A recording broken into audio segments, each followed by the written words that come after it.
Hey kids, how are you? You're back, obviously. And I'm back.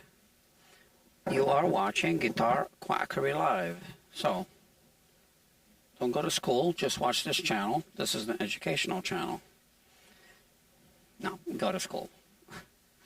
I am about to send a link to the customer so he can watch.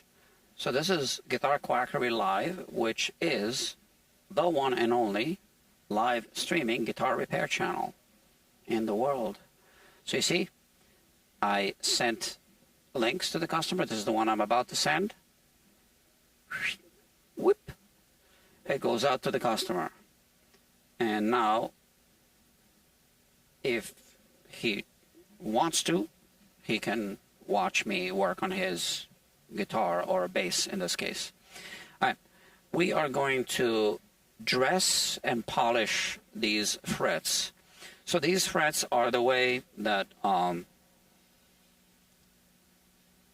they were when the bass was dropped off at this shop, right? And let me show you. It takes a while for this thing to load. Yeah, so the fingerboard is really dry, and the frets are basically corroded, oxidized, right? I can even show you a close-up through the microscope because we have it.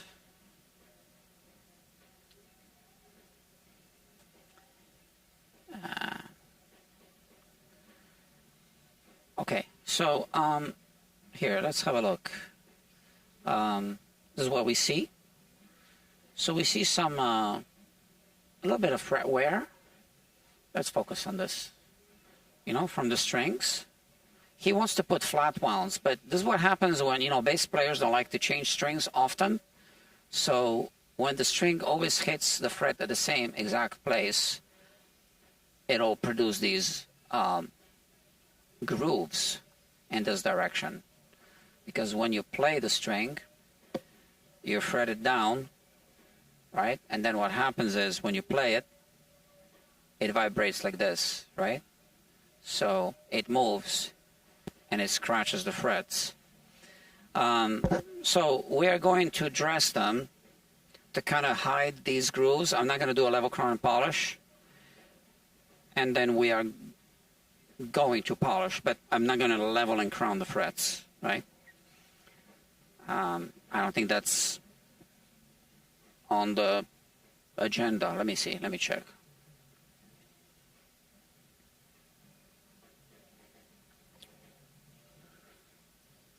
Okay, active. I'm looking at my POS system.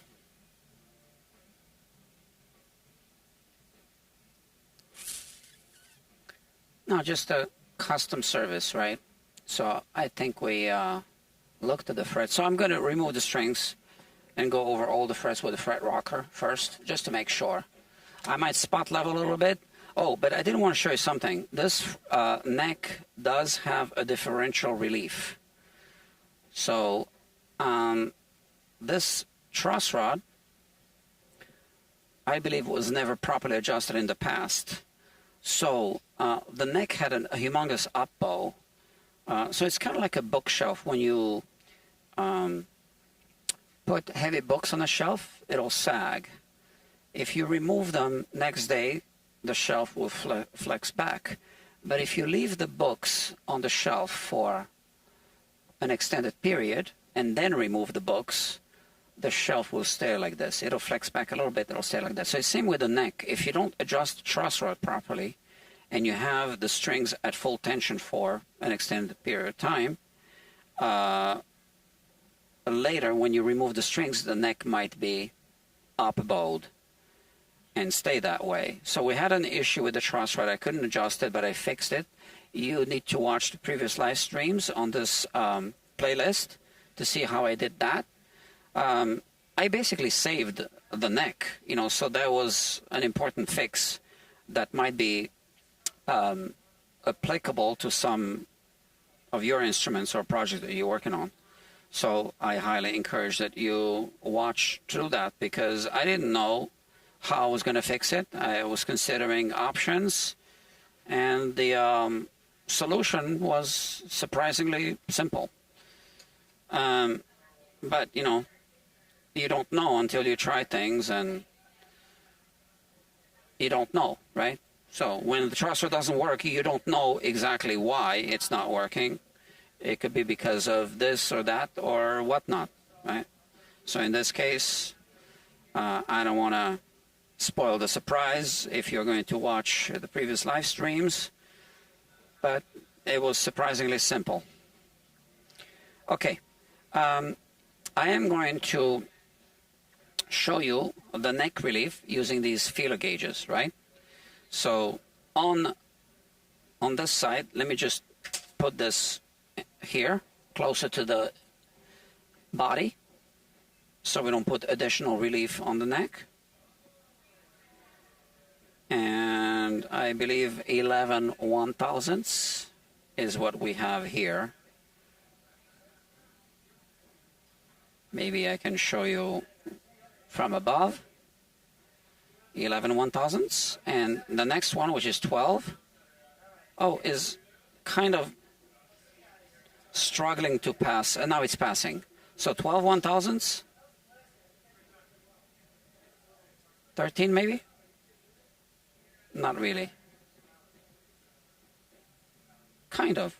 Okay, so I need to tighten this so it kind of settled. Let's do that. So that's a 3/16 Fender truss rod wrench. I just tightened a tiny little bit, okay? And let's try the 13 1/1000ths. Still fits. No, I was writing above the nut. Okay, so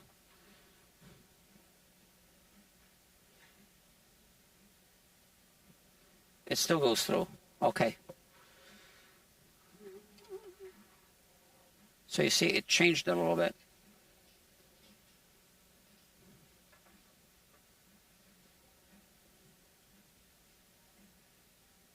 No more. 12 1/1000 doesn't fit. Now 11 1/1000 passes through tightly, okay? But when we measure here, 11 passes through freely, and I can actually advance a little bit to, how about this one, 18 maybe? Still passes through. 20, still passes through. 22, also, you see? So we have a differential relief, but here I have a thick one, 25, it's not passing. So just going back to this one, 22 1/1000ths. I mean, it's barely passing. Now it passes through. And I do want to show you this from the other view. So this is what it is. And you can see this is 22 1/1000ths of an inch. Right? But on the other side, 11. So we have what's called a differential relief. It is what it is. We are not going to correct it this time around. We have a budget to work with. And we already made it significantly better than it was. The up bow was humongous before. Okay, so now I'll remove the strings.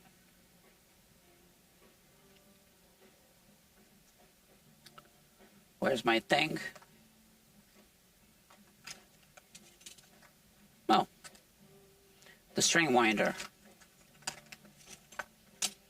I have a string winder for the bass. I don't know where I put it. Oh, here it is. All right.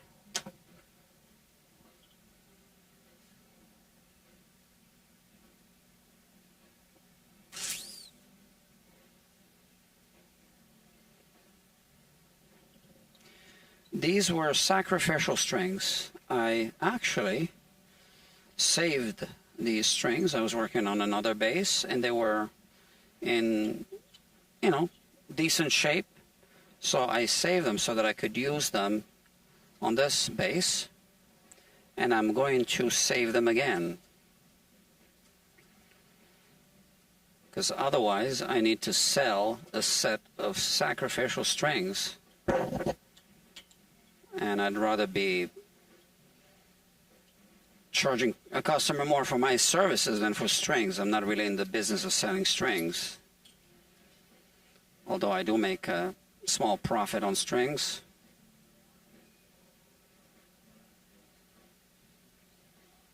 But I'm not a retail store, right?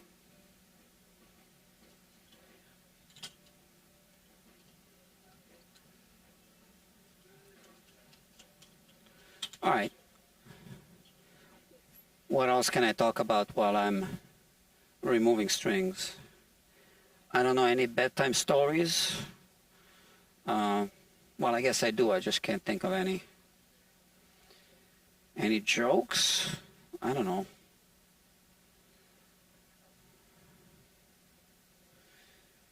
I know a lot of jokes. I just can't think of any right now.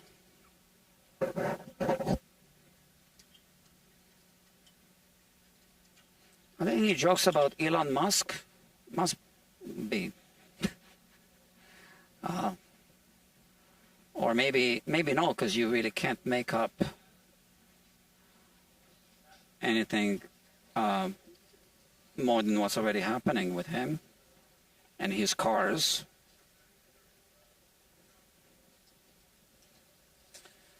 Okay. These are Fender strings. I can tell because of the ball ends.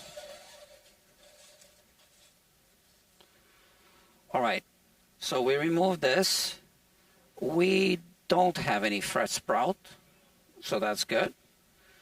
So I am simply going to clean the fingerboard, clean the frets, and then dress the frets and then polish them. And you get to watch me. Amazing.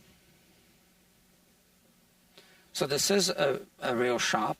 I am at work. This is Guitar Quackery. I rent this little space from the biggest space that you see outside, which is Bob Elliott's Music Makers NY. It's a music studio in New York City, Midtown Manhattan. And that's it. This is where I work.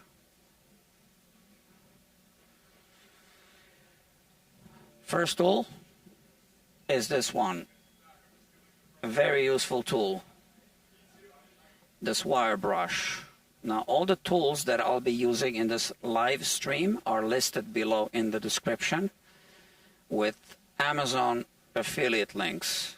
So if you click through those links, you can buy these tools on Amazon, and I get a small commission. But it doesn't cost you extra. So the wire brush is soft brass, but it's aggressive enough to remove a layer of oxides from the frets and also kind of clean the fingerboard. We need to do it in this direction.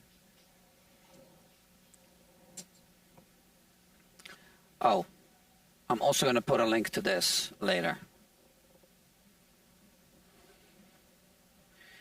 So when you do this, just put your thumb on the nut or something, and I'm going to hold my breath.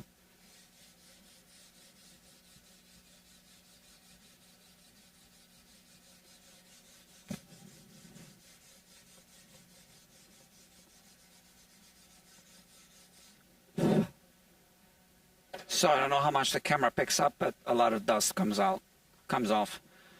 And some of it is copper oxides from the brass, or copper and nickel oxides, I guess. and some of it is skin particles, dead skin from the fingerboard.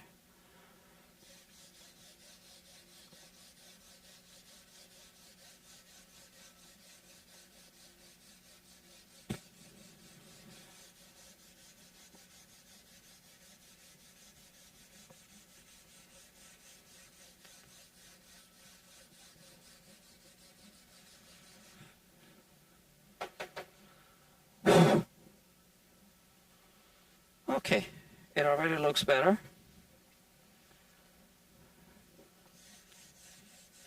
I mean, I can't really show you a close-up without rearranging the camera.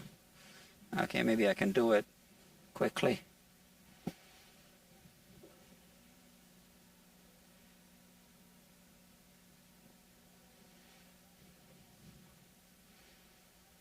It's not really a close-up, but yeah. So I am protecting the nut.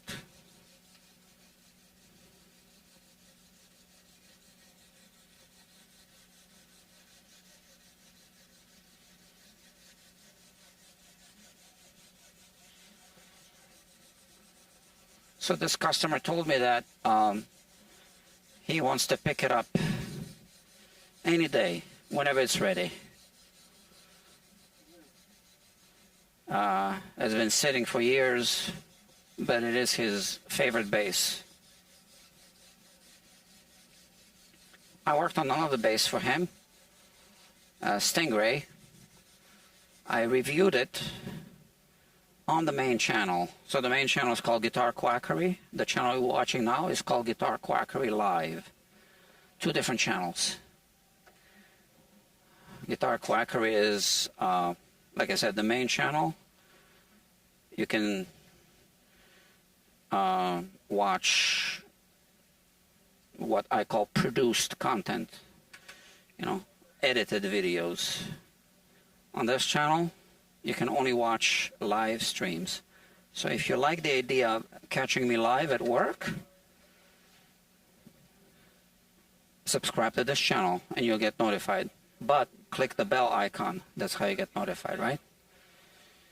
If live streams are not your thing, then consider subscribing to Guitar Quackery, or you can subscribe to both.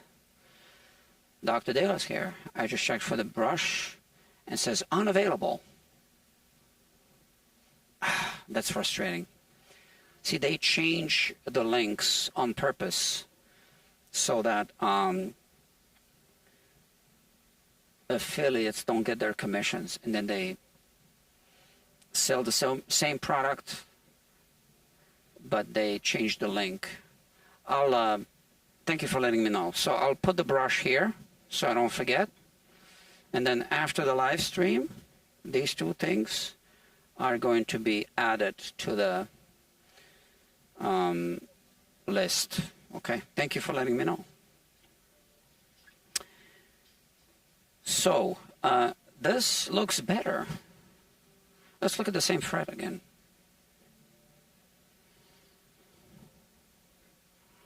Where is it? Here. It looks a bit shinier. Here it is. We see it. So you see microscopic little scratches from the wire brush, obviously. But we'll take care of all that. So, but we removed that layer of oxides from the fret. Okay. So let's start with a fret dressing. First, I want to protect the nut. This time with tape. Just painter's tape, nothing fancy. The tape, the type of painter's tape I like to use is the purple tape. And you know, I can put a link to this as well. I also buy this on Amazon. Just like that.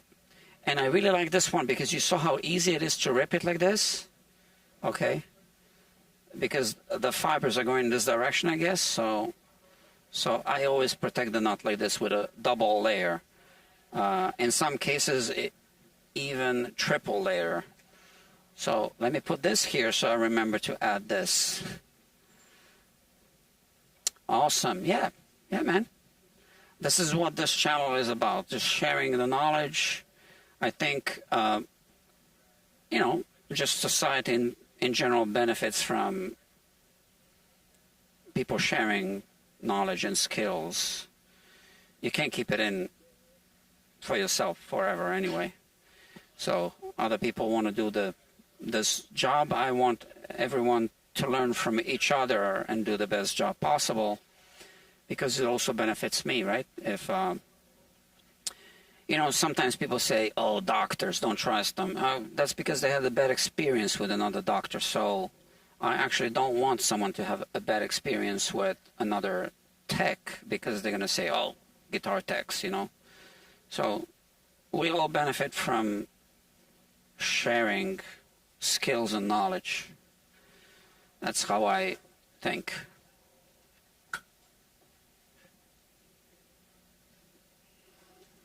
And this is free, all right? All right, I have a couple of leveling tools here. Oh, I'm going to have to put a link to this as well, all right, after. So this one is the short 7-inch Music Nomad thing. This is a 9-inch thing that I made. So I just went to, I mean, I'm kind of fortunate because not far from here there's a countertop place. Actually, it is kind of far from here, but it's on my way, on my bike. And they, every couple of weeks, they have a dumpster outside, and they have scraps from countertops. So this is cut, you know, with a diamond rotary saw, you know, on a, you know, whatever, CNC machine or whatnot. And, you know, it's nice and straight. So I picked up 2 of them. This one and this one as well. And this one, the long one, I never even used. But, yeah, one day it'll be useful. It's nice and heavy, so it can kind of do the work for you, right? Let me put it back.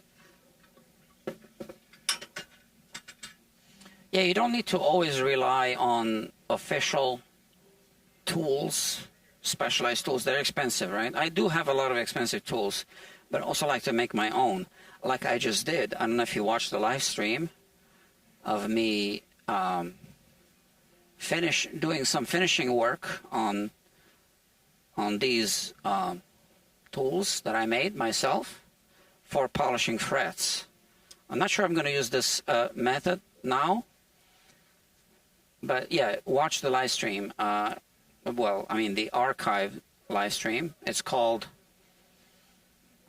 Making Fret Polishing Calls or something like that. Calls as in C-U-L-L. I don't know what else to call them. Okay. So we want to make sure first that the neck is backbowed a little bit, which it should be because the truss rod is tight. So why don't I take straight edge and check, and you can see that it's rocking a little bit, right? Just a little bit. That's exactly what we want. And I notice that it's rocking more on this side than here. And remember, we have that differential relief, so we can also detect this now. So here, it's still rocking, but much less than on this side. So why do we want a back bow? Well, because we're going to take these leveling beams and just dress the frets a little bit this way. Now, if it's up bowed, we would not hit all the frets. I'm sure you can understand that. Now, before we get into this work, I want to check if there are any high spots. And I believe I already checked this when the customer dropped it off, but it doesn't hurt to double check. Yeah, which is why I did not put a level crown and polish on this repair ticket. So there are no uneven frets that the fret rocker can detect. But remember, the fret rocker is only detecting one fret against two adjacent frets. So now this is a little bit longer. So this can take care of some imperfections between however many frets I am kind of leveling off, right? 4 frets here, 4 frets here. And now it's touching 5 frets, right? And that's because the frets are closer together.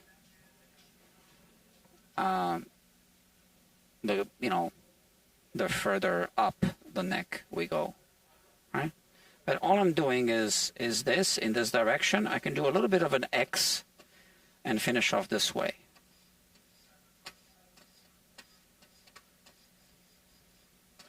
So that's my coarse grit. It is P240, but it's been used so much, it's probably more like 400 grit by now. I never changed it. Okay, so this is good because I'm exposing fresh metal everywhere I can see that. I don't want to really level them off too much. I want to remove those scratches because I don't want to be doing any recrowning.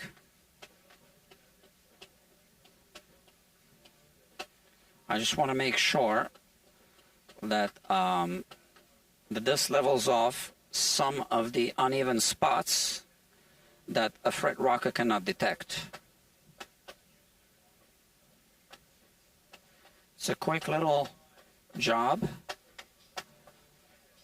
that can make a difference.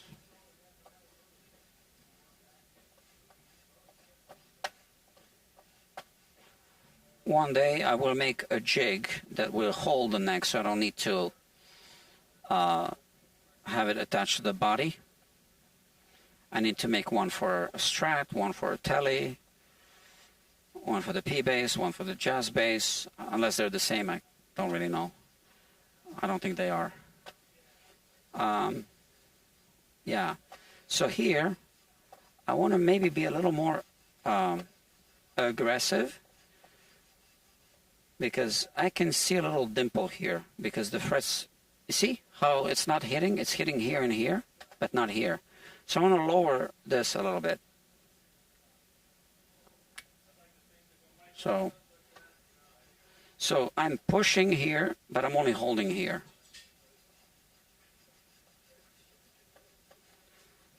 My camera obviously doesn't pick that up. And you see I'm missing these frets. And I can see that because I'm not exposing the metal here.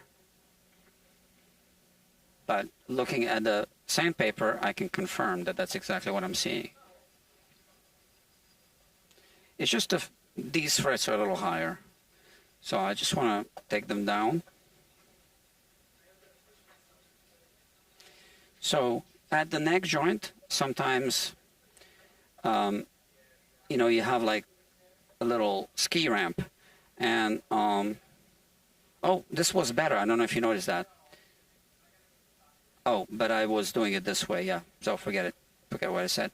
I watched some videos by Ken Parker. He calls it creep. Like it creeps up on you over time. And that's one thing that throws off some of the bolt-on necks over time.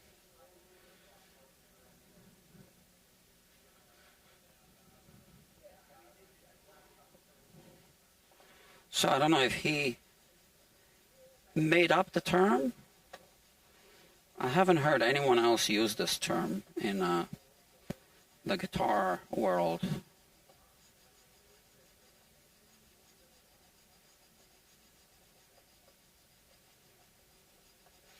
Ken Parker is a really smart guy, by the way. He's the inventor of the Parker Fly guitar.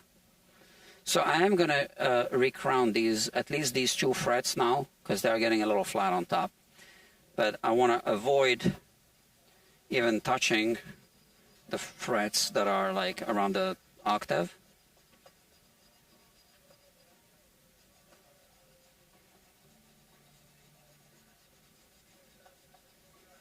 So here, as you can see, I am being a little more aggressive, and all the pushing is done here. This is barely kissing these frets here. What is that, the 14th fret now? 13th?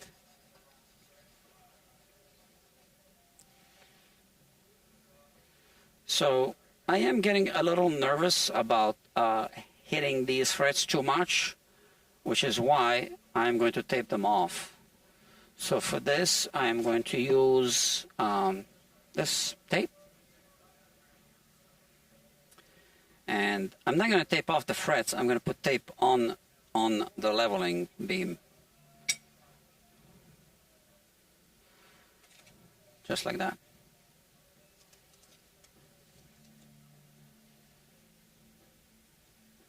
Yeah, like that.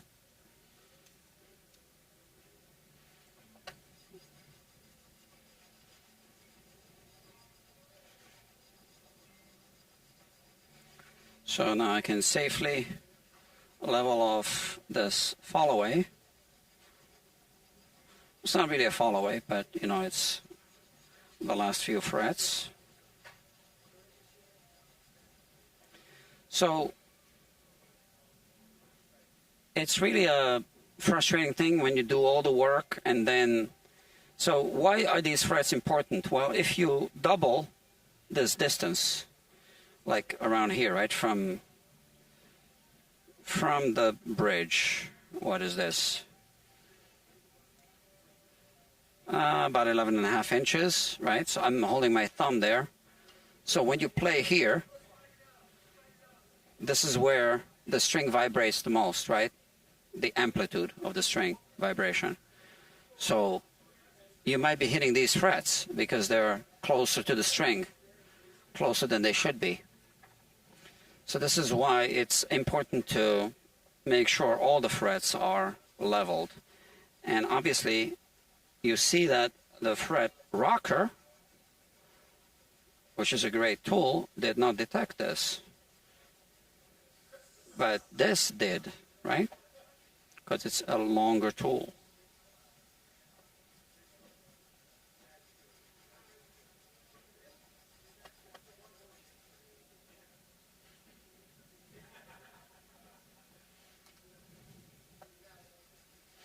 And there's another tool. So I'm going to put this in the links below. And this also. Okay, so this is a Music Nomad tri-beam. Tri. Not as in try to use it, but try as in 3 beams together in one. Yeah.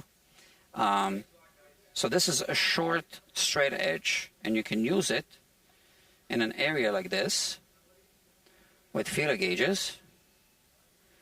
Actually, I have this separate feeler gauge, which is a thin one, and it's going to measure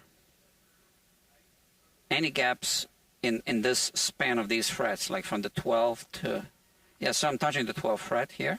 So do we have any gaps? Well, if there are any, oh, here, there's a gap. You see that? So that's a useful tool. And I'm going to put a link. So we don't want that gap. It's not really a low spot. This is a high spot. So they need to come down.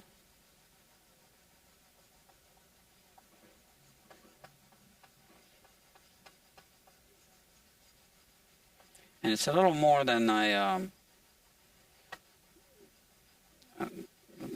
thought. And to be honest, I think that this might have contributed to a somewhat false reading of the differential relief. Okay? Because we had the straight edge between the first fret and the last fret, right? So if the last fret is too high, you get a false reading in the middle. So I'm sure that it'll be an improved, balanced relief when we're done. So this is worth doing for sure, for all these reasons that I'm explaining.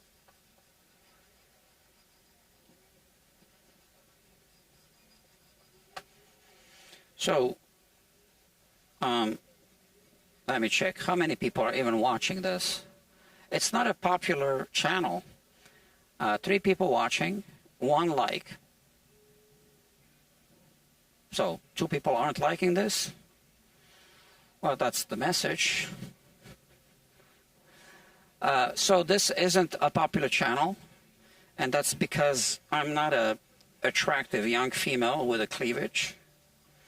I'm sure that if I was, this channel would be popular and monetized by now. But and there's nothing wrong with being an attractive young female with a great cleavage. I'm just saying I'm not one of them. I have a cleavage, but it's not that great looking. I don't think you'd want to see it. Yeah, so if you feel that this channel is helpful, you can help it grow by not only subscribing, but by clicking that share button, or simply linking to this channel from any guitar forum of your choice. And you know, you can write up a post, hey guys, I found this channel, and this is a consumer advocate channel. By the way, that's what Guitar Quackery is. If you've ever seen any of my reviews, you know. I actually just turned down a sponsor. Yeah. I didn't like who they were.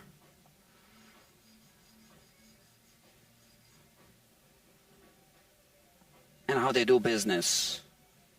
I don't want to say who it was. Yeah. It was a company that's kind of,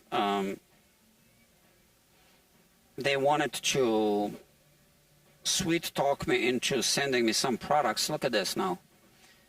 So with that same short straight edge, I can no longer push this between the frets, right? Between the fret and the straight edge. I can do it between the frets, right? But that's not going over a fret. But this gap is closing now. So now what I want to see is if I've leveled everything off.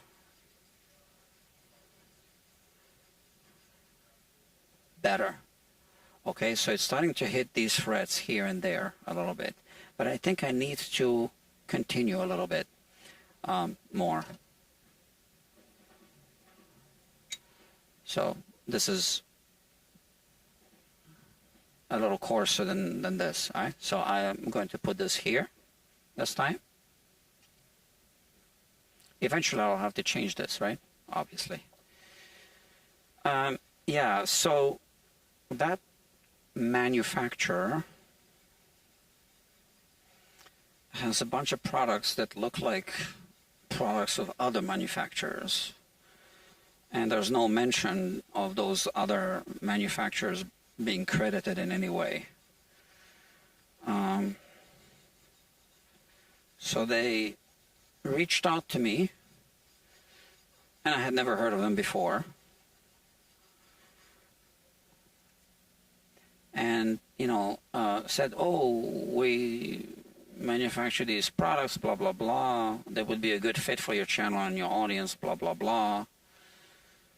And I'm like, okay, whatever. I never heard of them, so I checked out their website and all. and I immediately saw that. They have some products that look like their own products that I'm sure they wouldn't be happy if someone else copied them, right? I mean, as far as I know, they're their products. I don't know. Maybe I just don't know the source. So I said, okay, so what are you proposing exactly? And they were very vague. And I noticed that the emails weren't even signed. You know, the person doesn't sign his or her name. So what kind of business letter is that, right? So I just didn't get a good feeling, like first impression kind of thing. So it went back and forth like maybe 2 or 3 times.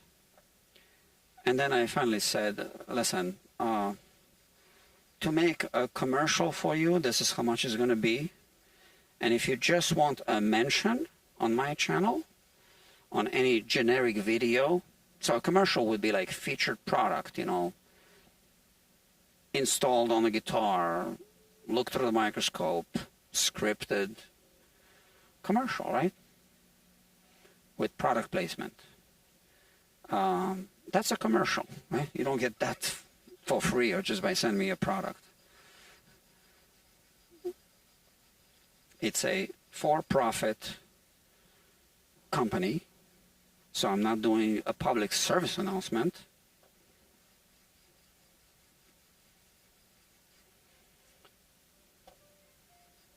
Just a little more. We're almost there. And I told them this is the commercial rate to make an exclusive video of your product or products, with me installing them on guitars and reviewing and testing them and,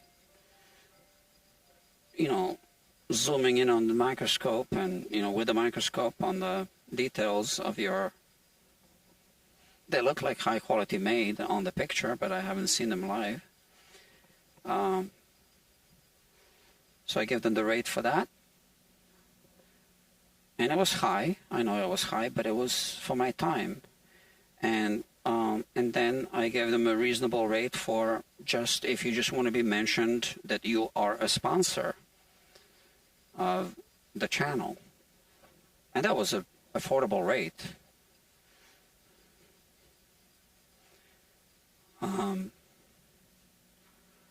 So I never heard back from them. So they wanted to just send me some products and have me feature them in the videos. And that's the kind of thing that I am never going to do. So I checked out other creators, YouTube creators that have been sponsored by them. Most of them are just little channels that were kind of, even they say, surprised to hear from someone who is offering to sponsor them. And they sent me this, and now I'm showing you the product. And I had the feeling that they never collected a payment. But, you know, that's not how it works. I mean, I guess it is how it works, since they did manage to get some creators to talk about their products. But that's not how it's going to work here. And I'm kind of curious about 2 other channels. One of them has like 50K subscribers, and the other one has 500K subscribers that I found that featured their products. So did they get paid, or did they just do it for free? I guess we'll never know. So, you know, I didn't burn a bridge, but I just wanted to start talking about payments as soon as possible, because I don't want to be just beating around the bush, which is what they were doing with the emails.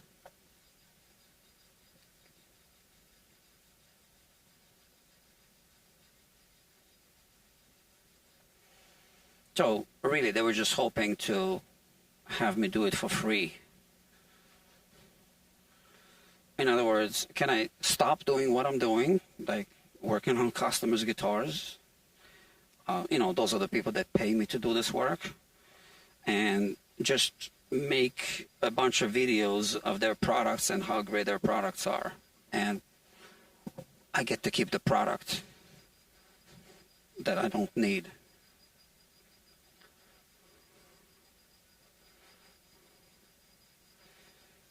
Yeah. Not really what I'm even considering.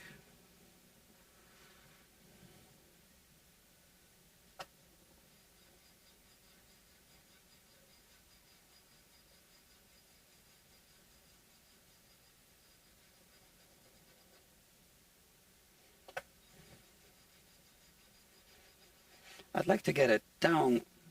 It's kind of kissing. Which frets are those? 13, 14, and 15th fret. But I think I can do a little bit better. Just a little more.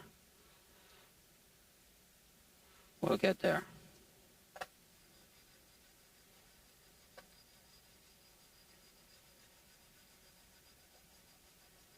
Yeah, so since I want the Guitar Quackery channels to be known as consumer advocate, I need to find other ways of monetizing. Otherwise, honestly, content takes time and money to produce, right? So I'm going to reach out to other sponsors that are not in a conflict of interest category. Like, I can reach out to, for example, these guys, Square. Okay, so if you are in the guitar business, consider using them for your processing your payments. And then, if I have sponsors like that, I can talk shit about guitars.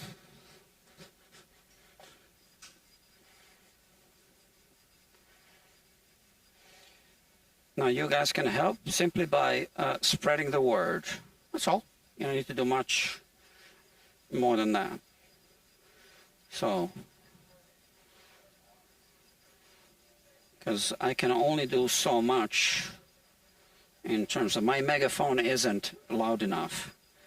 So, but if other people have little megaphones, right? All of you. And you tell your friends, and you go on guitar forums, and you tell people what's happening here, then here and on the other channel, like my main channel only has 5,000 subscribers, right? 5.5, something like that. So, yeah, it's been difficult to keep up with the upload schedule on the main channel, because it takes me, I think on average, 3 days to actually produce a video. And you know, I get paid a little bit from the ads, but we're talking just a few dollars here and there per video, right?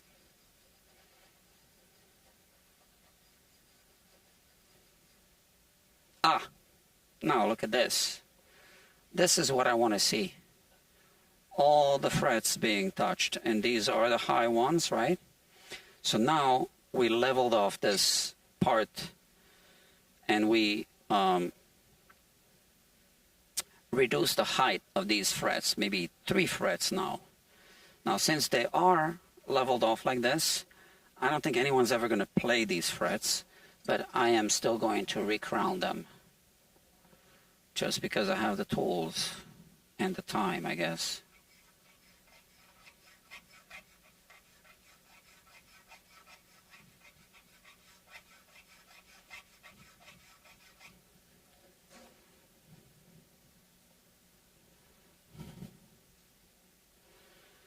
So this takes a minute.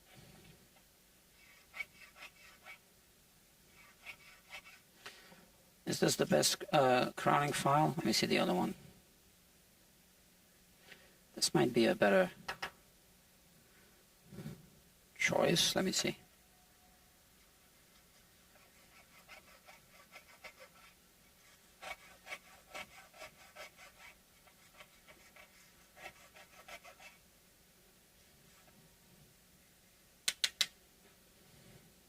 Always clean the file. Yeah, so what I'm saying is I'm actually trying to build a community where, you know, you can do a little work by telling people, and then everyone benefits. Everyone but the companies who are trying to sell you inferior products. So at the end they benefit as well, because they need to up their game, because you would know what to look for.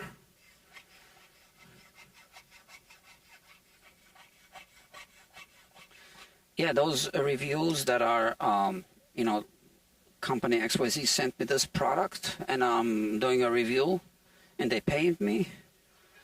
I don't know about that. So the guitars that I reviewed on my main channel were either guitars that customer brought to me and I have on my bench a brand new guitar. So it's an opportunity to make a review. Or I went out and I bought a guitar with my personal money, or company money, I guess.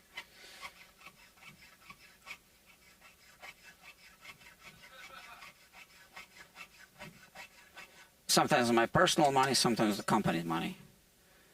If I bought a guitar for myself personally,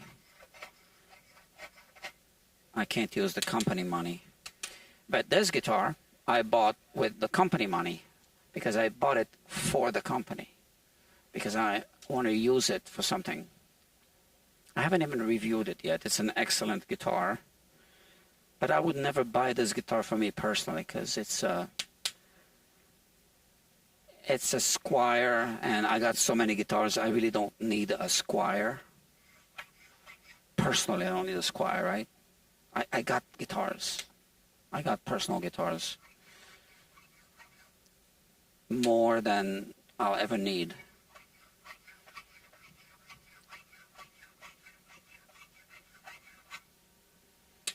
So the reason why I bought this guitar is because it's actually excellent, and I can make it even better by doing some work. And it'll be it's been over a year since I bought it, I think. Definitely over a year. You know, so if a customer brings a Fender, you know, can you do a setup or, you know, whatever, fretwork or whatever, I would show them a Squier. And I say, well, this is what a Squier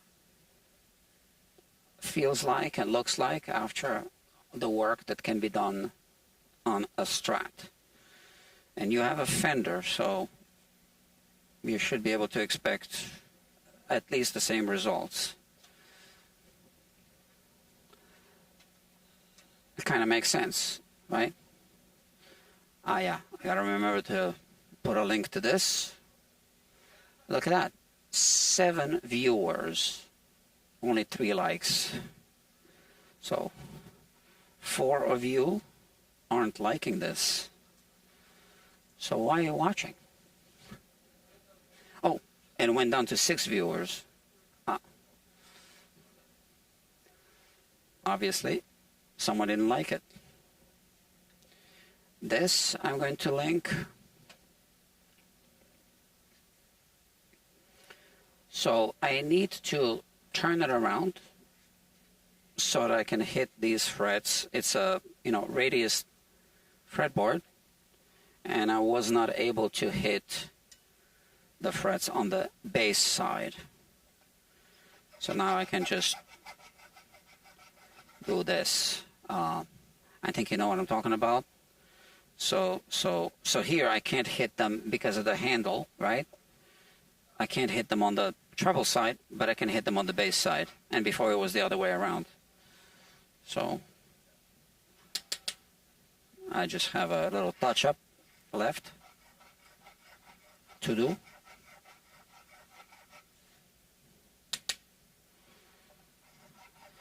So this is a, clear situation when it actually saves you time, potentially, to do a little bit of extra work, because if the setup doesn't come out good and then the customer's complaining about something's buzzing, this and that, now you need to go a few steps back in time and fix this, and then polish the frets again, and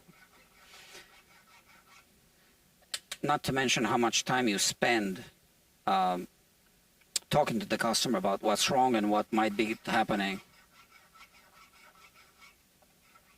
And this is also why I actually don't take setups by request. I make that clear to all customers. I just had a customer today.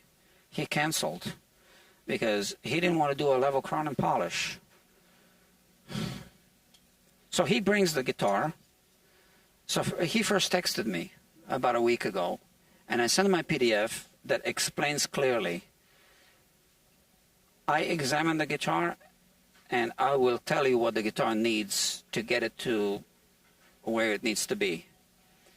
So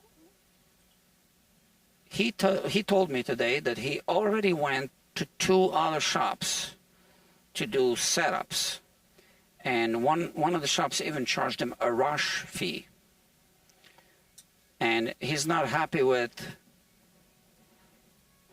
the way the guitar plays and all. So, but the frets were like chewed up, not to the point where the guitar needs a refret, but yeah. And they also did something to the nut, and I said, we need to fix the nut, but maybe you don't need a new nut because I need to level the frets down because you have significant fret wear, and then I'll adjust the nut, and then we'll see if the guitar needs a new nut or not after the level crown polish. So I gave him the price. He doesn't like the price. This is expensive. I said, no, it's not expensive. It isn't expensive because I'm going to spend a lot of time on this to make the guitar work. And no, because he already spent money for 2 setups. He just wants a setup. Can I just do a setup? I said, no, you already had 2 setups done. So the only mistake that the other technicians made was they tried to resolve things with a setup that you cannot resolve with a setup because your frets they have significant dimples, and they're, they weren't jumbo frets, but they were really flat and wide because there's so much play wear on the guitar. So I said, we're doing a level crown and polish, and I show him the neck jig on the outside. This is where it's going to happen. I explain how it works. So he was really nice, actually, but unrealistic. So he decided he's going to buy another guitar for over $1,000. It was, an expensive guitar. And I wanted to say, well, a used guitar, right, on Reverb. Well, you don't know what that guitar is going to be like, but I just told him, okay, so what you paid for the assessment today, it's a consultation fee, but it's good for 30 days if you change your mind. But I'm not going to try to resolve things with a setup because I'll end up doing more than just a setup and not charging for my extra time. So that can't happen. I'd rather be working on another guitar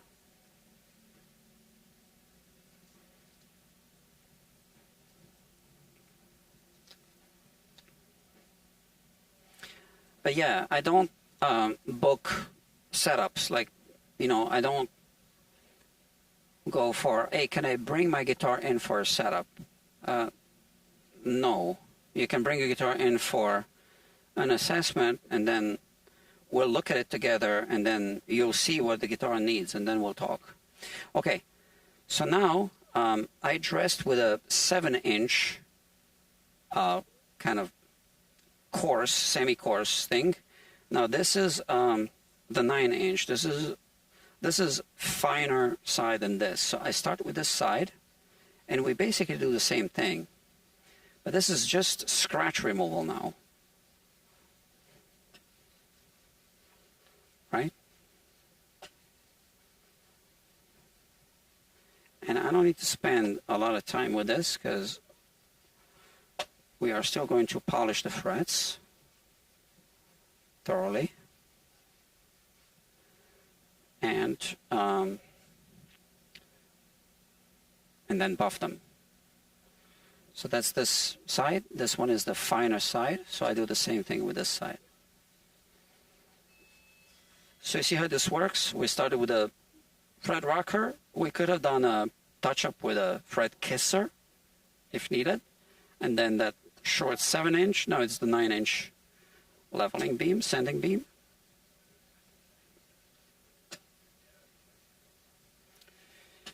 And like I said at the beginning, the neck needs to be in a slight back bow, okay, for this to work. Because if it's in a up bow, then we had the situation that we had here, which is we're not hitting the frets in the middle. Now we corrected this here. This was for a different reason because these frets were high, right?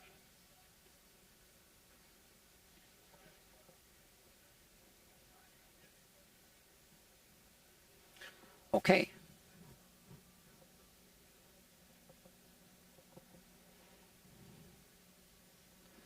I'm done with this tool. Now I'm going to use micro mesh polishing pads and just go up and down the fingerboard. I wonder if I should remove the neck. I think I should. Because it's either that or taping off the body. So let's just remove the neck.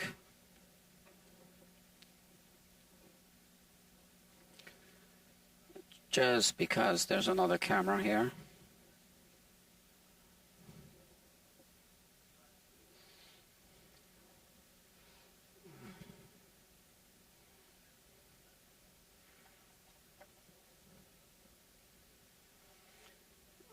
I think this is pretty self-explanatory.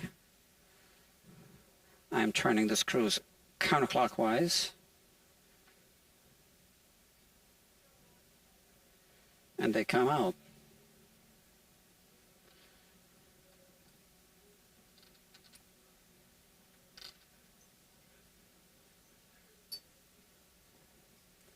Okay. There you go.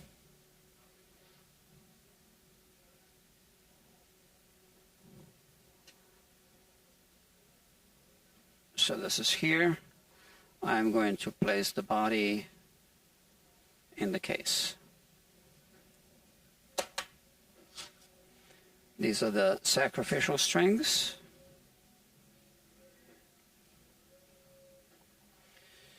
And when you do this, you got to lock at least one of the latches. Because if someone comes and just wants to pick it up, yeah.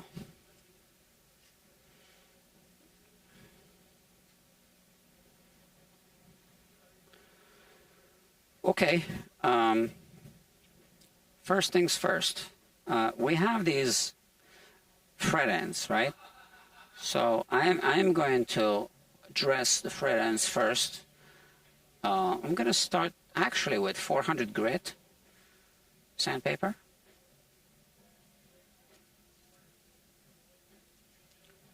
If I can find it. Well, I do have it. It's right here. I just need one pad. I pre-cut them, right? Obviously. So it's 400 grit, P400, P as in Peter. And I'm holding this at an angle like that. So let's lower this camera, reposition, zoom out here. So I hold it, you know, like this somehow at a 45-degree angle more or less. And I'm only hitting these fret ends.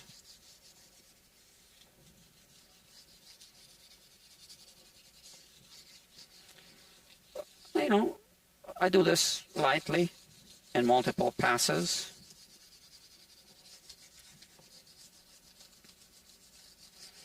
Yes, it is hitting the wood a little bit, but it's not going to do anything to it that anyone would notice.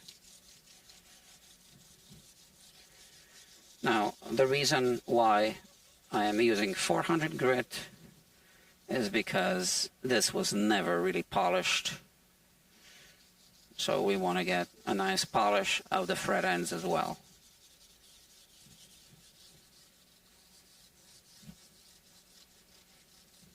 So they filed the fret ends with a file, and it has micro scratches, right? So we want to remove the scratches basically. It also nicely rounds off the fret ends. I'm not doing like ball ends on this one. I would need to do a little bit of filing first. We're not doing that, okay? Again, I need to stick to the budget on this one, and you know, the customer never wanted that. I don't want to impose services that he didn't want. It's not mandatory. Same thing here. This is P400, P600 grit. And like I said, I'm not hitting the crowns. I'm just hitting the ends. You can see that.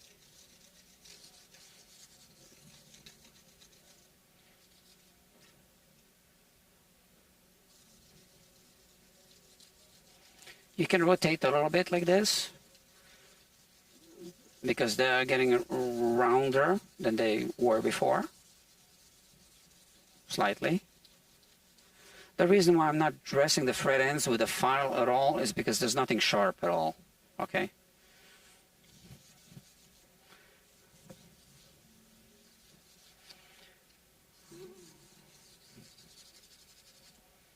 Okay. Now, I'm going to take 800 grit.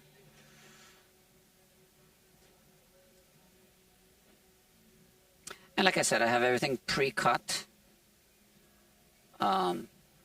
This P800 grit, you see that, right?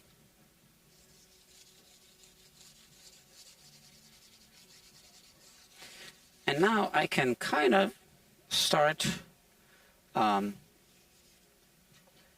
of hitting the crowns a little bit more here.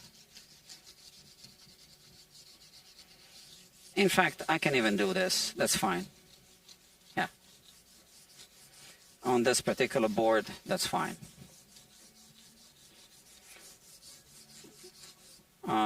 Yes, the more I think about it, because I did do a little fret dress like this, technically leveling, we are now rounding off the crowns without doing recrowning. Now, we would never get away with this sandpaper trick here. Here I had to recrown, but but this works fine like that now. Now, you see that this is putting scratches on the frets in this direction. Well, when we're done, there won't be any. The reason why we don't do sandpaper in this direction is because we don't want to put scratches on the wood. And also, going up and down the fingerboard like this actually rounds off the frets. So, two reasons I can think of.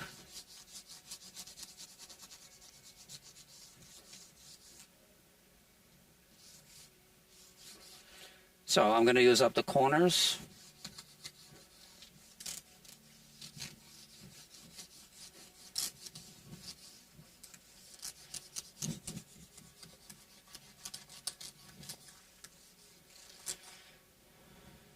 It's just a little left here. I'm just looking at the frets. It's not about the sandpaper. It's about the frets, obviously. Using my best judgment when to stop.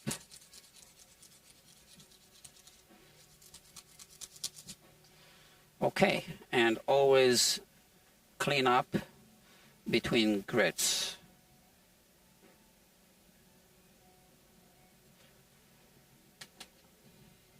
Okay, this looks good already. Now next one is going to be 1000 grit.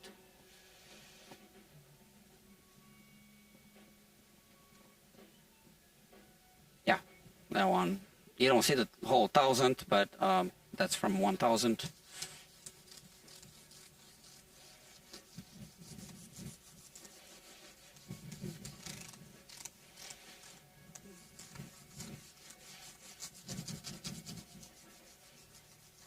I guess I could put a link to sandpaper as well. I buy my sandpaper mostly through Amazon as well. I have a whole bunch there. And I keep it, yeah, I'll show you. In a, it's not a filing cabinet, what do you call it? I'll show you.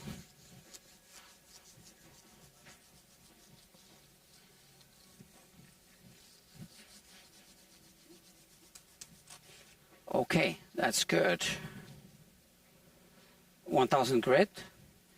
And now we're going to switch to the polishing pads, which start with 1500 grit. But speaking of my sandpaper, I've had this system for years. I think this is the best system for sandpaper. It's one of those. And here I have, you know, starting with 80 grit, I think, or 50, then 80, no, 60, okay, and then 80, blah, blah, blah. And here it goes to, this is 1000 grit. I'm kind of low on 1500, then I got 2000. What is this one here? Oh,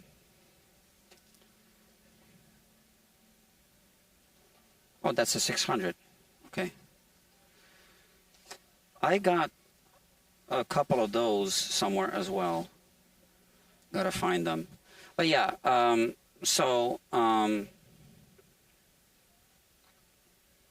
yeah, where did I put them? I thought I had them inside. Well, obviously not. They must be in this mess somewhere. Now the mess is off camera, strategically. I don't want to show it. I'm going to build shelves there, and then I will show you. Okay? One day, when I'm not busy. Okay. So here. This looks pretty good so far.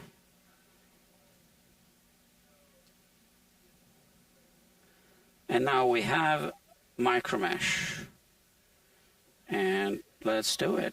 Okay? So the first polishing pad is going to be a 1500 grit polishing pad. And I already linked this in the description.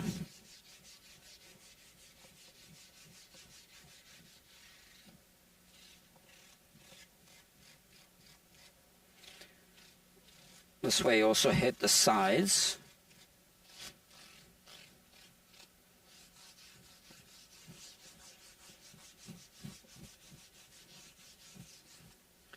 And always clean the grit between the grits.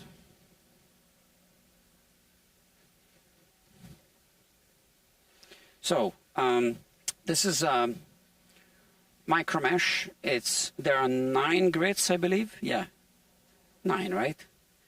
3, 6, 9. Yeah, and it goes all the way to 12,000 grit, if I'm not mistaken. I don't always use the same system to polish frets. I determined that this would be the best system for this one.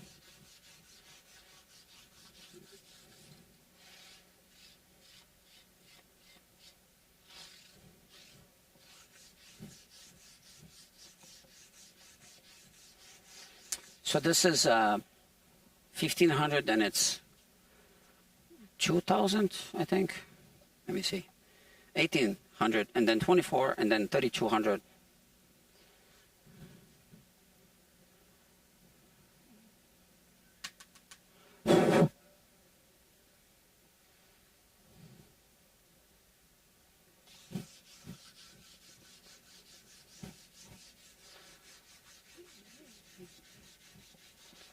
Okay, so usually after the third polishing pad, I check the frets again with a fret rocker. A very quick, inspection.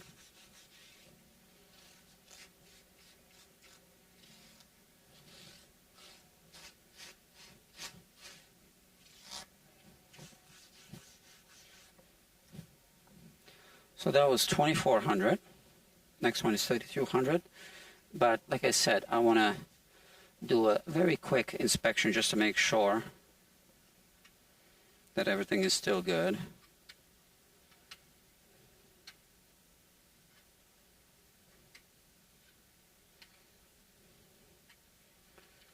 Yeah. Not too bad. Yeah, I can't find any uneven frets. A quick little inspection like this. I should be seeing a little bit of a back bow, which I do. And now it looks more symmetrical than it did before. So I think the high frets here were contributing to that probably slightly false reading. We'll see when we put the strings on at tension if we still have a differential relief or not. But this is a good example of why a setup can't get you there, right? So no matter how much I adjust the truss rod, it's not going to get rid of that differential relief.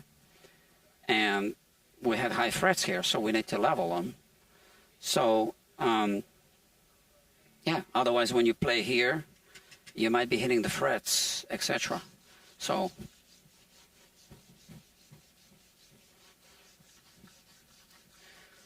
sometimes people tell me, well, I just want the setup. No, you don't want the setup. You want a guitar that plays the way you want it to play. But you need to trust me and let me know what the guitar needs to get you there.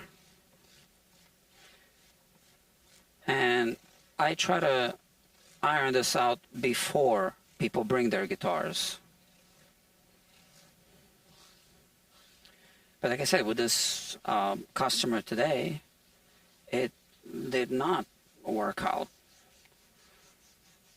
Why would he want to pay for a third setup when he already paid for two setups that did not work out? And I'm showing him the fingerboard, the frets, they are chewed up, right? There's dimples all over, and significant fret wear even in the middle of the fretboard because it does a lot of bending.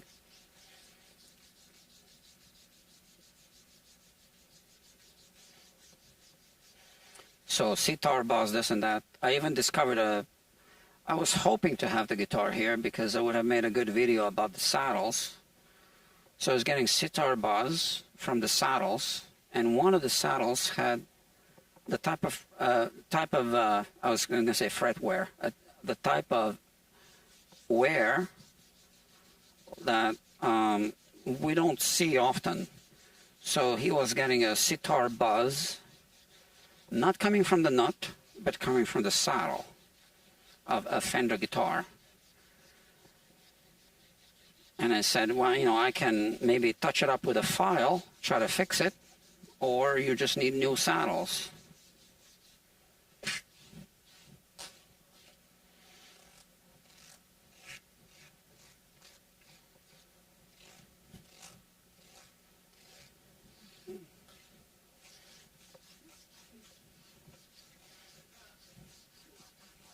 And then he asked me if I can do a discount. Well, I can't. There's no reason why we should be, offering a discount on a service like that.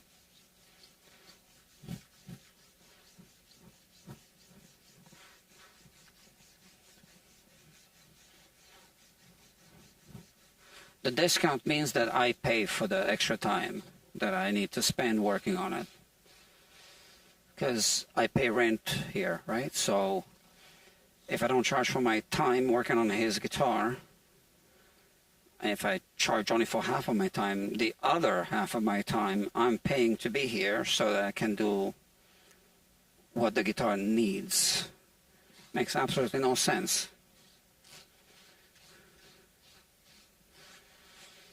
And I don't mind offering discounts to, customers that keep coming back over and over again, and there's maybe a situation or this and that. But if I don't even have a relationship with a person, like a history of working together, I mean, why do it for less? There will be another guitar tomorrow. And to be honest with you, I already priced it so that I kind of gave him a good deal to begin with.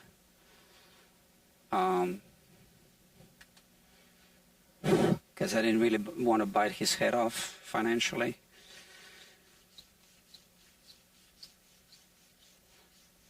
I gave him a deal where, I feel that, I'd be happy, but not lower than that.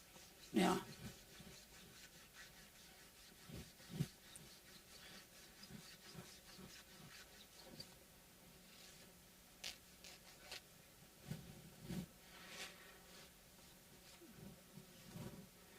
And if you open a relationship with a discount, well, I guess that's what they're going to expect in the future. You did it once, why don't you do it again?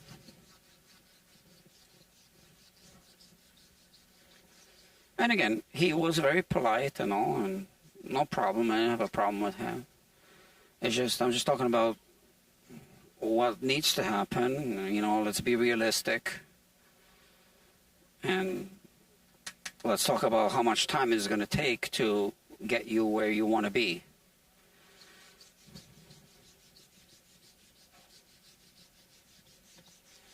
So,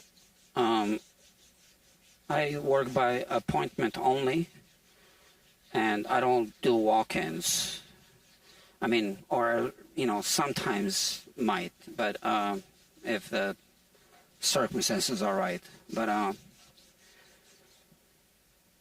people just need to book an appointment, and then it's an online schedule, and I tell them, based on a very brief exchange that we have, if it's going to be a 15-minute, 30-minute, or a 1-hour assessment. Like if they tell me, I have an old Martin from 1948, I want to do a setup. No, we're going to do a 1-hour assessment first, and then we'll see what the guitar needs, and then we'll talk more. And they need to pay with a credit card for that 1 hour or 15 minutes. And then if, we don't end up working on the guitar, then it was just a consultation fee.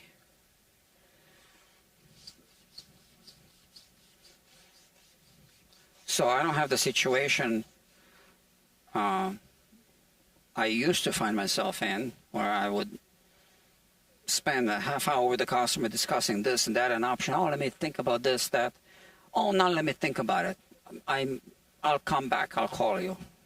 Well, you just took half hour of my time here, right? So, I could have been working on this.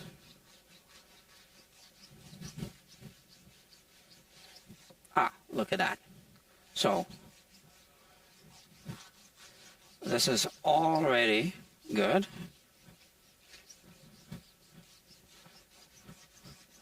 That's the last grit, 12,000 grit. We clean it. and we have this situation. So I did not level these frets, but I'm looking at these reflections, and they move uniformly, which is what we want to see. So I'm talking about these little reflections, little reflections of light that move. So if you see that they move like this, kind of zigzaggy, that means the frets are wavy and not even, right? So this is good. I like what I see. From this side, yeah. So the fret ends feel really good. Everything feels good. This is really dry, so we are going to oil it, obviously. But now we move on to the next stage. So these are the polishing pads, the 9 grits. That's already linked below. And I see you guys are exchanging messages amongst each other. I know someone that has 150 guitars. I guess when you're rich with a big house, it's no big deal. Yeah.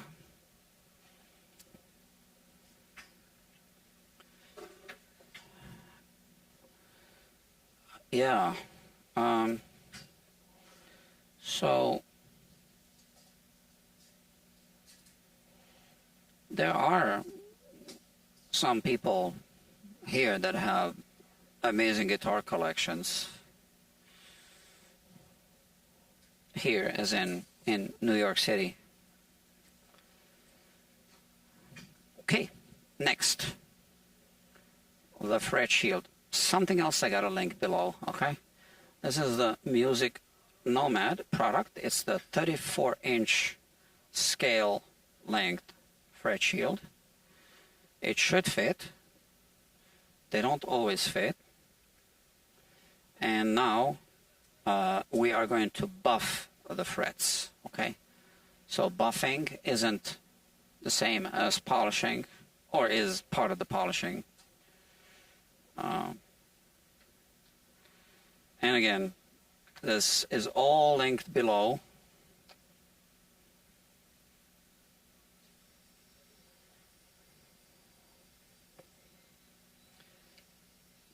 Where I put my phone so it doesn't get splashed.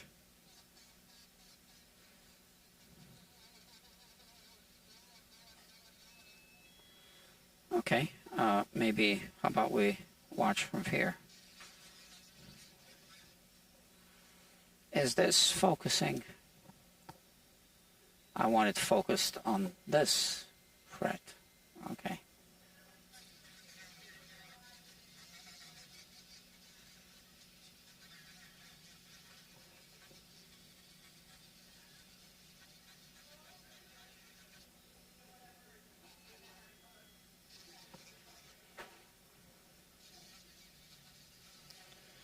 Maybe it's not the best camera angle, but I need to get this done. So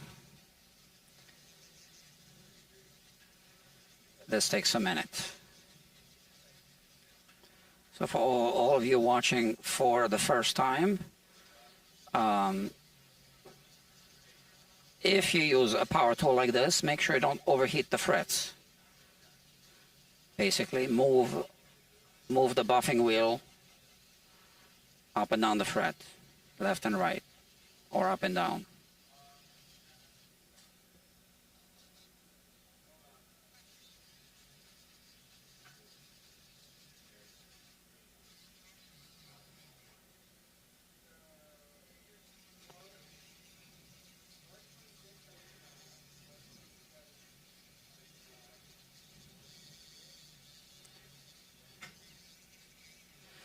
So yeah, I like to use cordless tools. That's linked below. This particular model is no longer available. The new model is linked below. And I'm using the new model for the next step. It's a 2-step buffing sequence. Procedure.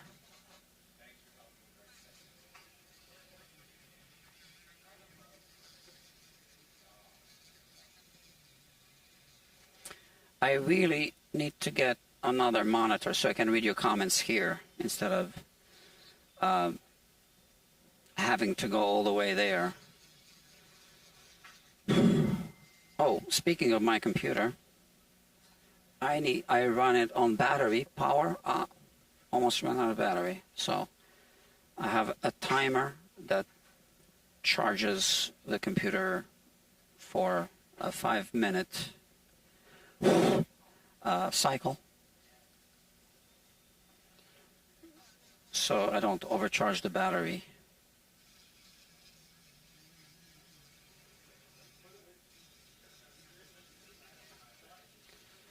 Also, we discovered a lot of steel wool in that guitar that he brought.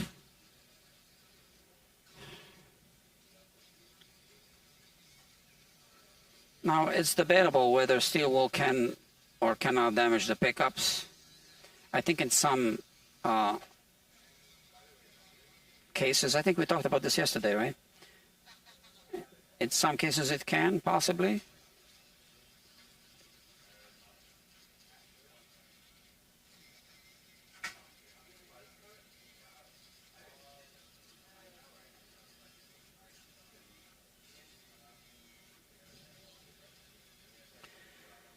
And I need to sit down. Now, usually, when I sit down, I start falling asleep. Let's see what happens today. Oh, I need to drink. Or I get dehydrated, and then I get migraines.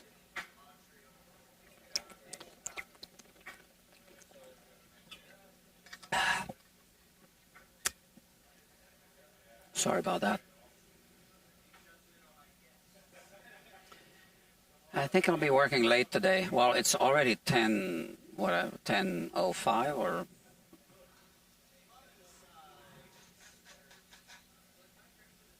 p.m.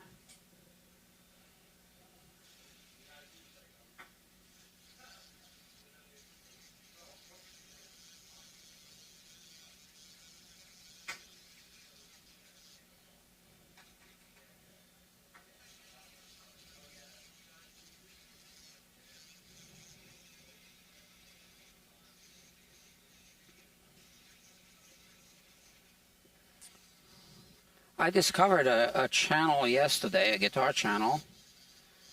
A repair channel. I forget the name of the channel. Some young lady.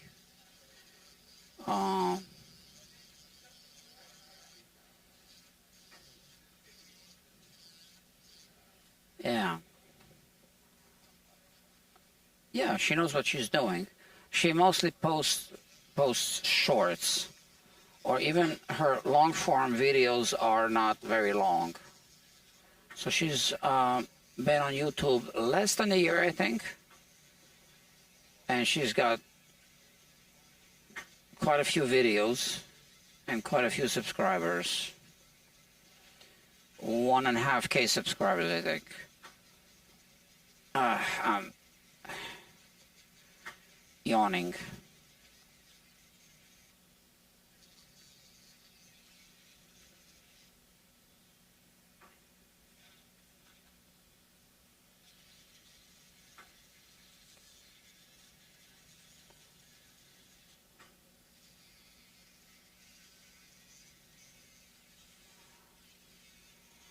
Yeah, sometimes after a long day at work, working on guitars, I go home and then I watch guitar repair channels.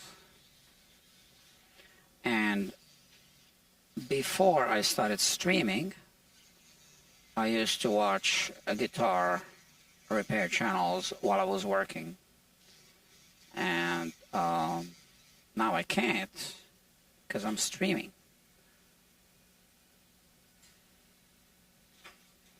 Not just guitar repair channels, guitar channels in general, or other channels as well.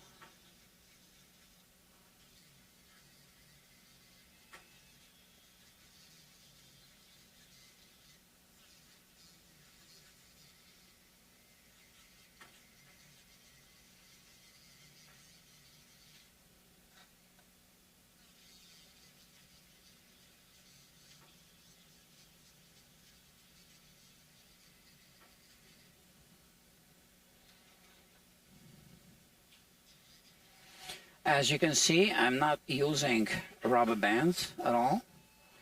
I just hold it down like this and just same thing.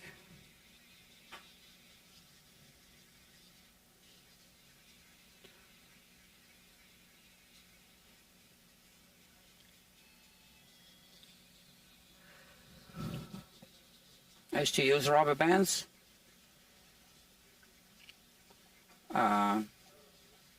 Yeah, not anymore.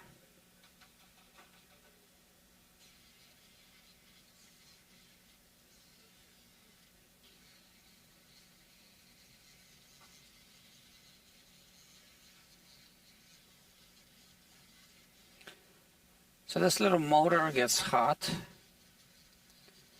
You know, I've been wondering if once it starts getting hot, yes, please. This is the owner of this bass. Yes, please, what? Oh, no, I'm going to have to check this message. Okay, let me check the message because it's... Maybe I missed something. Yes, please. Oh, I think I asked him about the strings. Yeah, it's about the strings. Yeah, those are the strings. Okay, got you. No problem. So, I have another one. And I'm going to pause this one so it cools off. Because I did burn the motor on one of them, on this one. This one no longer works.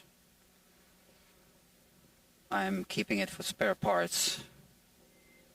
The one part I can't use is the motor. I think it just overheated.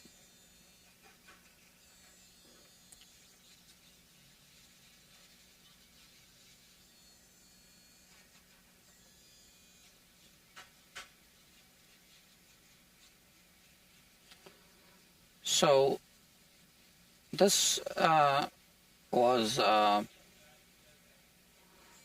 quite a little experience, right? So I'm working on this customer's guitar, bass, and I'm not sure if he's watching, but then he texts me during the live stream about this.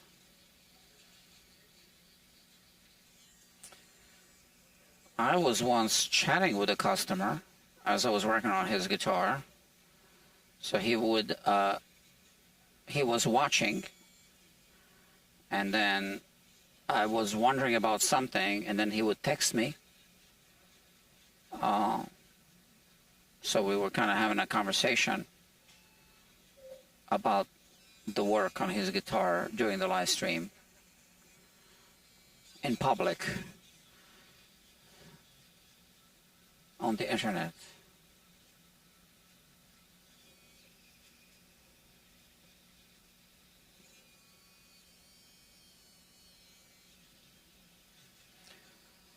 After this fret, 3 more. That's it.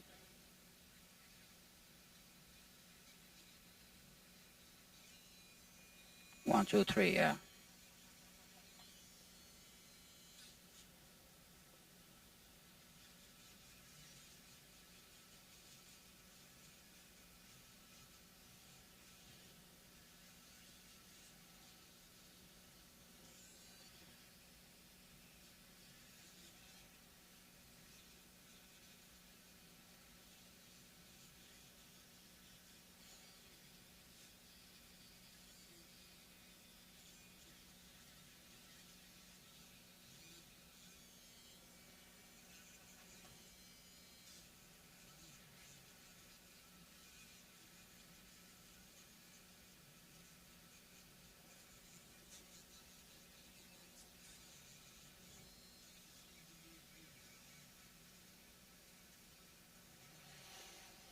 Almost done. One more.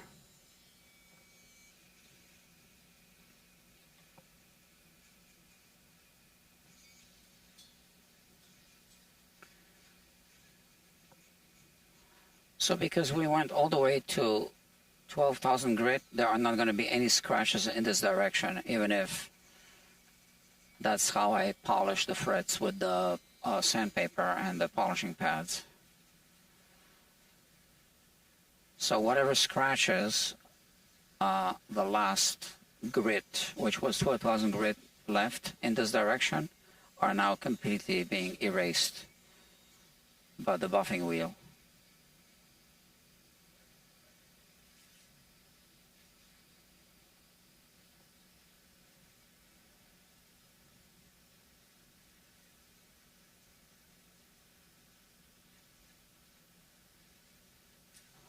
That's it. All right. Okay, we are done with this part of the procedure.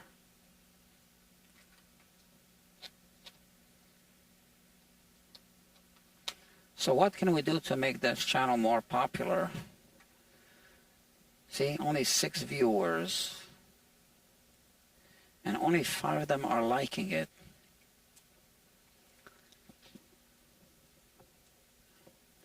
Okay.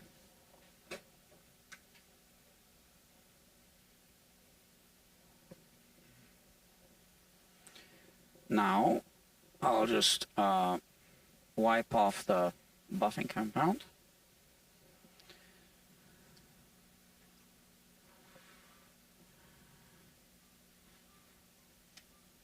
And hand buff.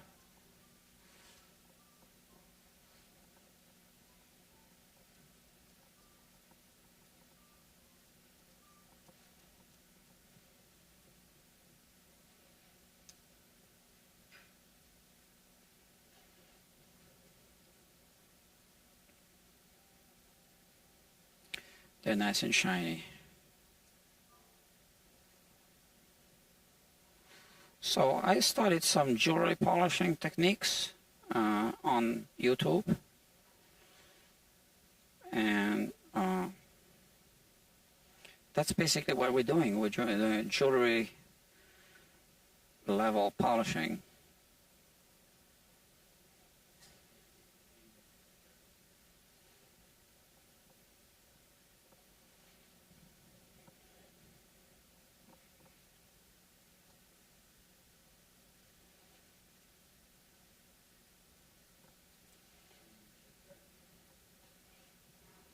But we're not done yet.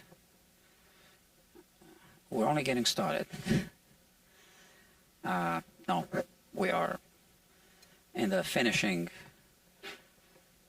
phases of this. 1 hour, 44 minutes, and 11 seconds of fret work. Yeah.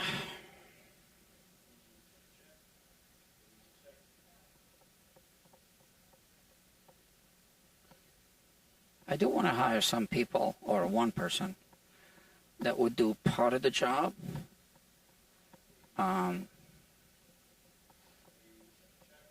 This isn't particularly difficult. I think I could train someone.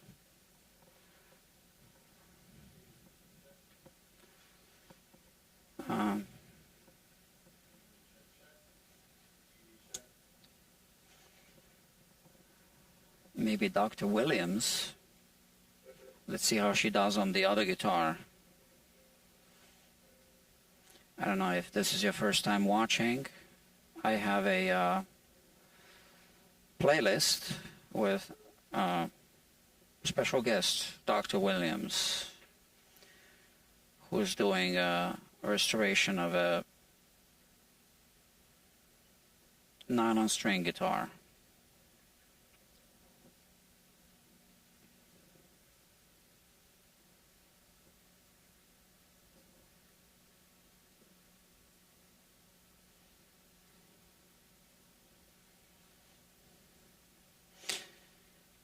Yeah, so this part is going to go quickly.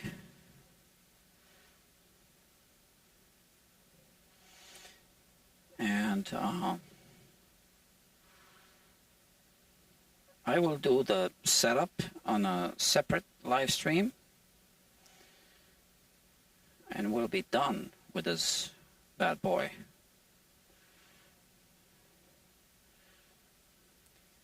And then the customer will pick it up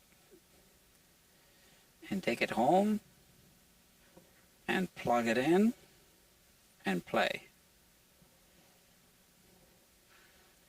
That's what he told me he intends to do. And I believe him. Let me recharge this. Okay, is that annoying micro or mini, whatever, USB? You need to plug it in the right way, right? So Dr. Dale says, I usually don't watch bass guitar videos. I'm watching on Fire Stick TV. I wonder if it shows up in the viewer count. I don't know. I don't see why not.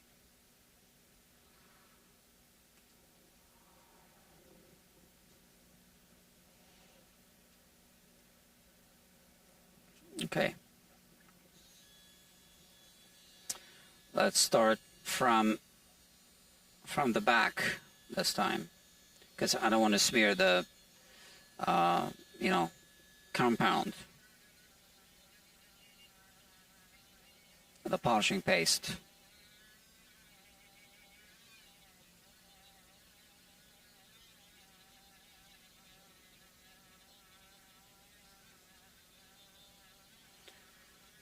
So now that I can move quickly from fret to fret, this should be quick. Then we need to oil the fingerboard.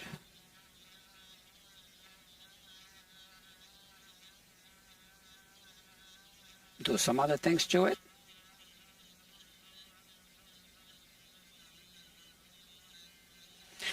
So yeah, I can understand why someone who is more into guitars would not want to watch bass videos, but it's a bass guitar, right? And as you could see in this video, in this live stream, we had an interesting situation with a few frets at the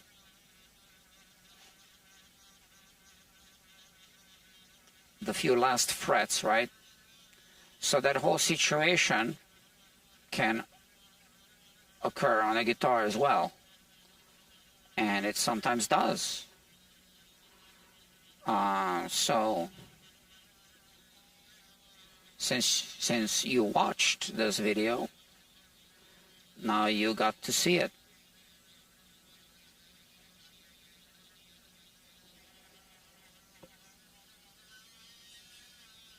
Now, it's gonna occur again, perhaps next time on a guitar.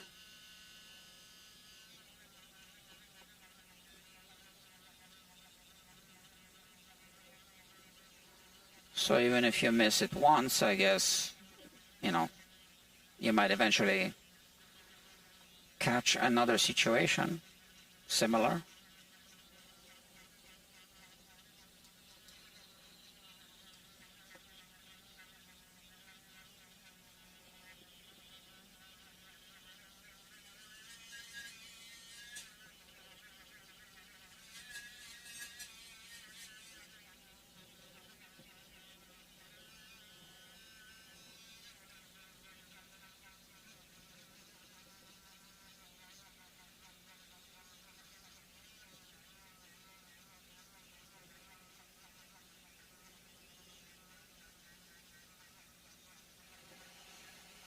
I don't know. Is this interesting to watch?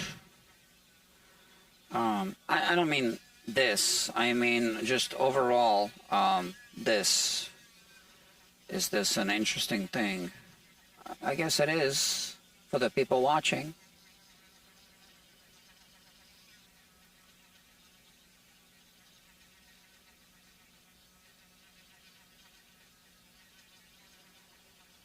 So, luthier schools are pretty expensive. Here we have Raritan Bay. So Raritan Bay Guitar Repair is the name. It's in New Jersey, in Raritan Bay. That's another place. So last time I checked, it was $12,000 for I forget how many weeks. It's a serious thing, right? But and you get to work on guitars and supervised, sometimes unsupervised, and then they check your work and they help you out. I mean, yeah, $12,000 is a lot of money, but if someone is investing in their career, I mean, what it takes is knowing how to do it and then having the opportunity to do it. So, and it's good to have an instructor or a few instructors. Yeah. This one didn't warm up too much.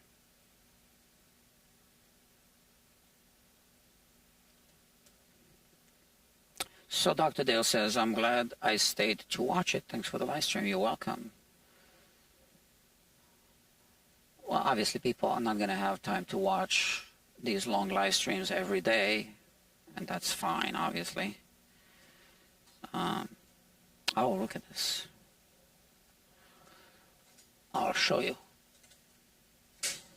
So, it is shiny, right? From the other. So now you remember seeing those little beads of light before we buffed.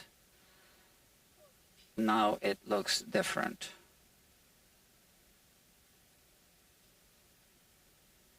What we want to see is a uniform line like this that moves across, okay? I always check this. And now I don't want to check it with the fret rocker because the frets are so polished that I don't want to scratch them or damage them or anything. You know. Next, the oil. The oil that I use, excuse me, did everyone, oh no, they're still here. Lights are on. The oil that I use, viewers of this channel will know, is coconut oil. I think Dr. Dale hasn't watched a previous live stream where I explained this, so why don't I explain it? Also for the benefit of anyone else watching that is watching for the first time. So this is just coconut oil, right? It's still in the same container.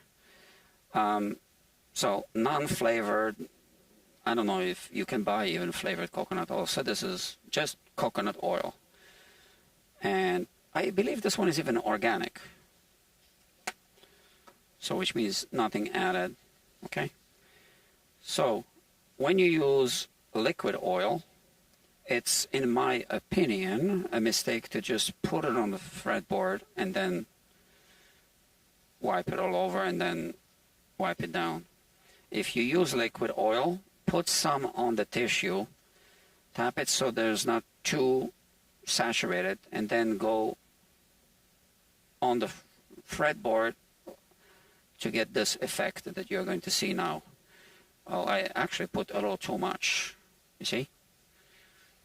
So you want to put a little bit spread all over, go back,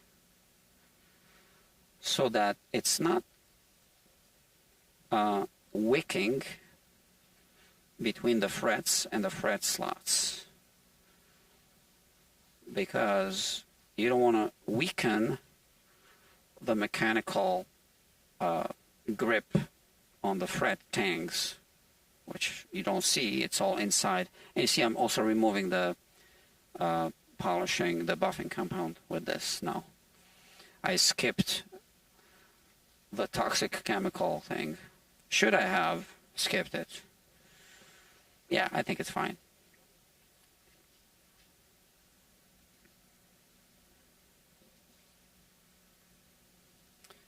Let's see. All right, so yeah, so you don't want the liquid oil to go between the frets and the fingerboard slots.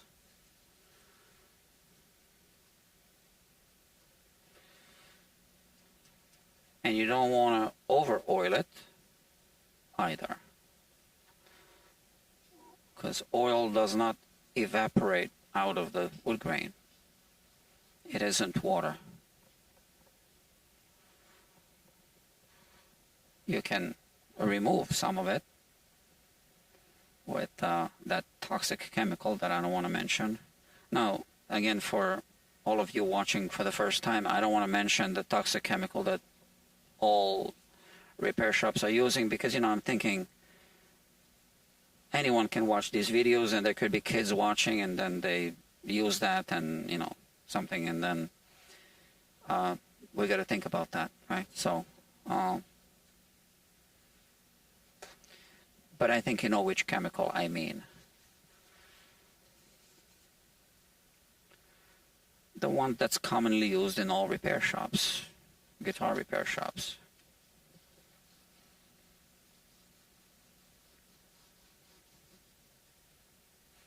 So it can dissolve oils, and you can, you know, remove some of the oils from the fingerboard.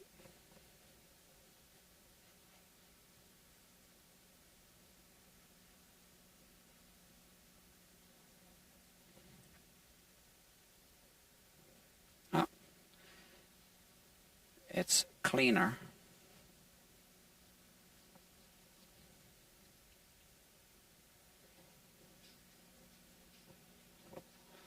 Let's see.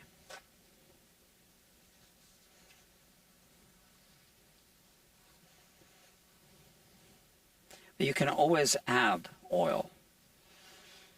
You cannot easily remove it. So that's something to keep in mind. Sometimes fingerboards are so dry, they seem to want to absorb more and more and more. If that's the case, I think it's a good thing to, you know, not overdo it in one day. Maybe let the guitar sit overnight and then do it again, check it in the morning. Because you don't want to overdo it, because then it's going to start sweating oil. I've seen that happen. Don't ask me who over-oiled it.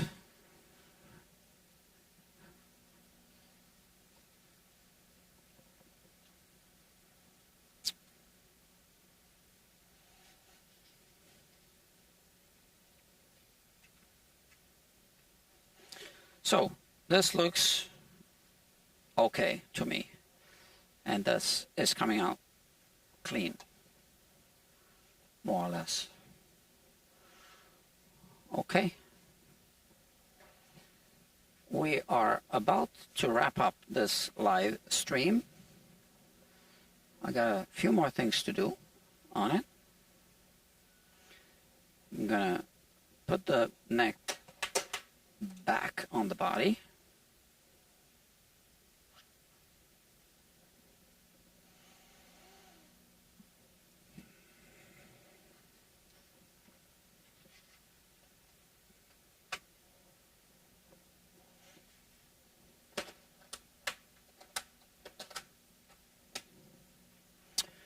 Okay.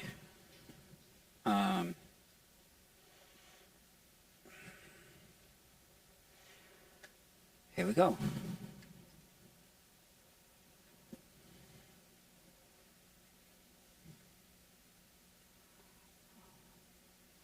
Not the most interesting part of the project, but interesting nevertheless. So I put the screws in, and it's important that the screws fit through the body freely, right? But tight. So you get some resistance. So the holes through the body need to be sized properly. And now I go counterclockwise until, oh, I think it just sunk Oh no, here I heard a click. See? Boom. And now we hit the same exact spot. That's it. It just clicked. So click, click, right? So you don't want to keep cutting new threads. You want to hit the same internal threads.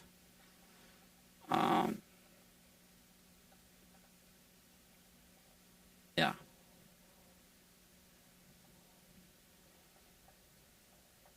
Otherwise, you actually keep enlarging the screw holes.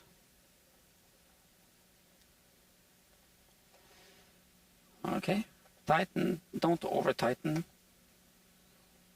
This isn't a tank. Okay, and let me put this camera away.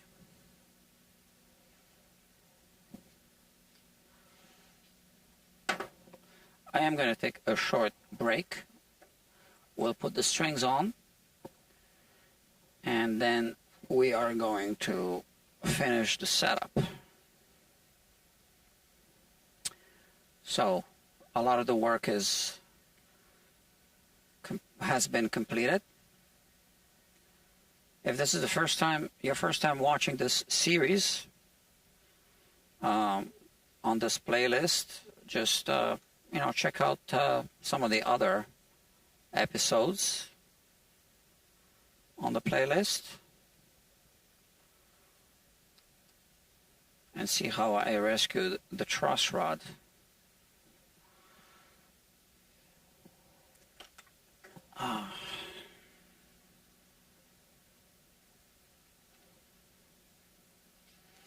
So I'm going to take a short break, and then we'll be back in 10 minutes.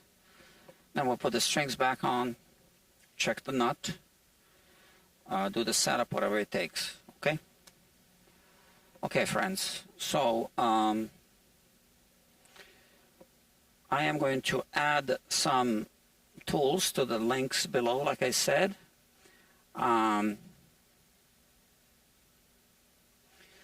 So Dr. Jeffrey Boyle says 12K.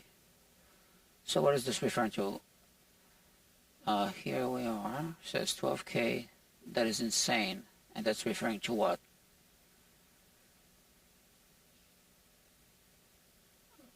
I don't know.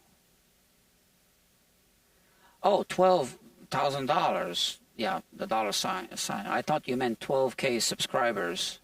That is insane. You can't master anything in a few weeks. It's impossible. It's not a few weeks. It's a few months, I think. You got to check. It's Raritan Bay Guitar Repair. They have a website, and that's listed. I mean, for that period of time, I wouldn't do it for less if I was teaching someone. I couldn't, right? So that's it, you know. So for those who want to learn hands-on like this, that's one of the options. There are other people offering these kind of courses. I know someone, I believe in Wisconsin or Michigan, I think. I forgot the name, etc. I don't know how much they charge. I found a few people, okay? I mean, I can do it as well, but again, people would need to pay me for my time since I wouldn't be working on something. So yeah, I can't do it for much less, to be honest with you.